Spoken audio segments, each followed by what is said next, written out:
ఈరోజు రాష్ట్ర వ్యాప్తంగా 8వ తారీఖున ధర్నా జరుగుతున్న కారణంగా డిఎంహెచ్ఓ గారికి లెటర్ ఇవ్వడం జరిగింది. కనీస వేతనం పెంచాలని చెప్పి రాష్ట్ర ప్రభుత్వాన్ని చాలా రోజులుగా చాలా విధాలుగా మనం అడగడం జరిగింది. కానీ రాష్ట్ర ప్రభుత్వం స్పందన లేదు. గత సంవత్సరంలో కూడా మనందరూ కూడా చెడు ఉద్యోగ కార్యక్రమం పెడితే మన ముఖ్యమంత్రి గారు మనతో చర్చలు జరిపి మీకు ఎంతో కొంత పెంచుతామని చెప్పి హామీ ఇవ్వడంతో దాన్ని విరమించాం.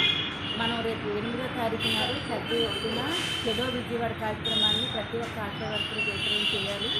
కనీస వేతనం సాధించుకోవాలి, ప్రమాద బీమా సాధించుకోవాలి. అలాగే మన హక్కులు ఏవైతే ఉన్నాయో ప్రతిదీ కూడా మనకి ఇప్పుడు ఏదైతే కాంప్లైంట్ ఇచ్చామో అవి ప్రతి ఒక్క పిహెచ్సిలోని కూడా ప్రతి ఒక్క ఆశా వర్కర్ కూడా అందించి చెలో విజయవాడ కార్యక్రమాన్ని పెద్ద ఎత్తున జయప్రదం చేయాలని చెప్పి కోరుతా ఉన్నాం. కనీస వేతనం కావాలంటే మన బలం ఏంటనేది కూడా జగన్మోహన్ రెడ్డి గారికి తెలియాలి. తెలియకుండా ఏ పని జరగదు. 2 రోజులు సమ్మె చేస్తే ప్రభుత్వం చర్చలకు పిలుస్తామని చెప్పి మోసం చేసింది. ఈ మోసపూరిత మాటలు మనం ఇంకా వినే పరిస్థితిలో లేము. కాబట్టి పెద్ద ఎత్తున అందరూ కూడా చెలో విజయవాడను జయప్రదం చేయాలని చెప్పి 8వ తారీఖు నాడు విజయవాడలో మనం జరుగుతున్న ఆశా వర్కర్స్ యూనియన్ రాష్ట్ర కమిటీ ఏదైతే పిలిపించిందో ఈ పిలుపు మేర అందరూ బయలుదేరాలని చెప్పి తెలియజేస్తాము.